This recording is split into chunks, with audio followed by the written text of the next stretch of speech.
25 years ago, these golf balls revolutionized golf, I would say. Billy Andrade won on the PGA Tour. What happened then?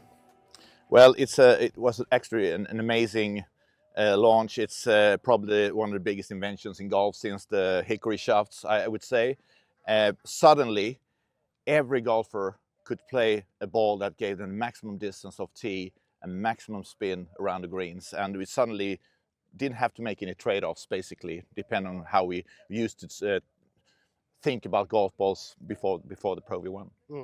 And how is this Pro V1 different to the 2023 Pro V1? The new one has more speed of tee, it has more control with irons, and more spin with wedges. And everything of this is because of that's what the player tells us that they want from the new golf balls. So everything starts with the golfer. It starts with the top of our pyramid of influence, with the best players in the world, and goes down to the best amateurs and the club professionals.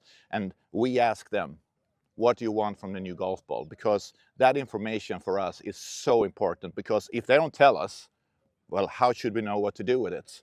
But if they want something, we try to give them exactly what they want without sacrificing what they recognize from the previous generation. Yeah. And how do you create more speed in an already fast golf ball? Yeah, increasing compression. So basically, we've tweaked the core and made it slightly stiffer, and that gives you more spin and more control with the wedges and irons, but also that little extra speed from tee. Nice. Well, how do you know if you should play the Pro V1 or the Pro V1X? I could do it the easy way. It's never wrong to play Pro V1. It's probably the best golf ball for most golfers. But X has that little extra spin, that little extra height from tee, basically, which helps a lot of golfers to be even better in some parts of the game. And many golfers are mistaken spin from slicing and all that, but spin for every golfer is control. So the more spin we can give in a golf ball, the more control the golfer gets. So X has that little extra tad of spin and height to help golfers playing on harder greens, elevated greens, and so on.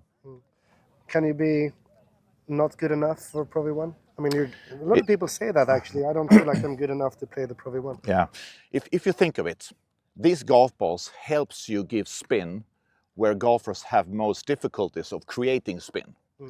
So if you're not as good as you think creating spin, well, if you start by playing a golf ball that helps you, I'm thinking we're in a good place. So this is basically the most forgiving golf ball.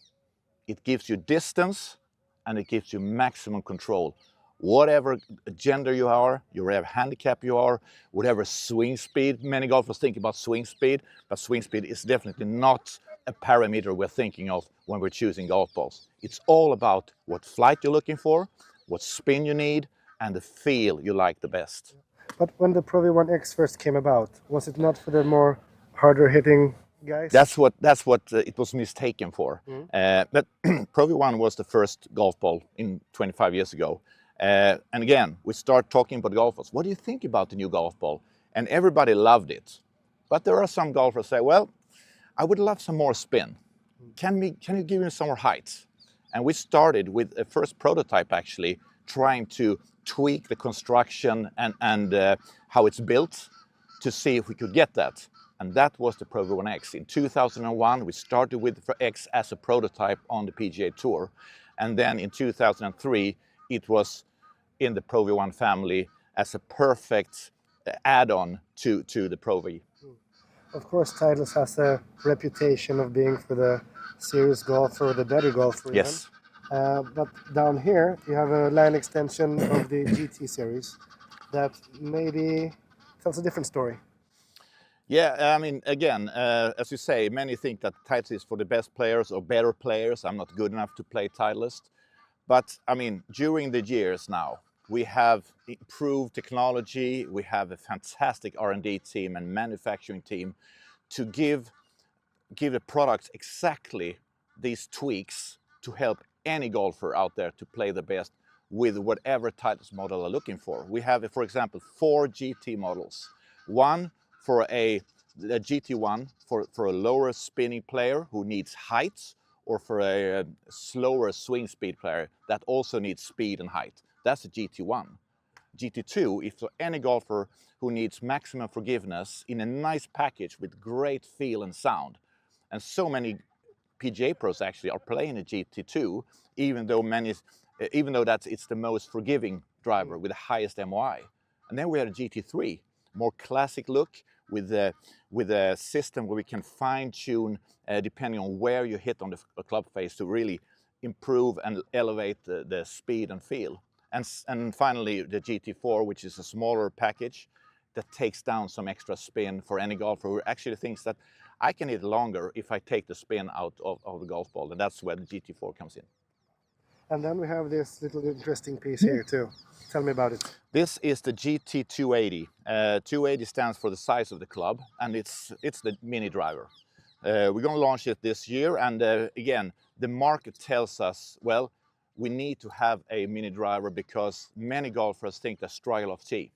So this one is a perfect complement to any golfer who wants something that can help them hit more straighter and confident drives of tee. That's what this comes into play. It's a 13-degree club with some technology that helps the golfer play the best from tee, but also if they want to hit it off the deck. Wow, so that's the mini driver. Finally, you come with some hybrids here as well? Correct. We're launching 3 models, GT1, GT2 and GT3. And the big thing with the hybrids today is we're basically building it as a fairway wood. We're lowering the toe and the heel section so it lies flatter on the ground. It's easier to come and hit the ball up in the air. But also we're tweaking it with more weights in heel and toe, because in this area, MOI is so much more important compared to drivers actually.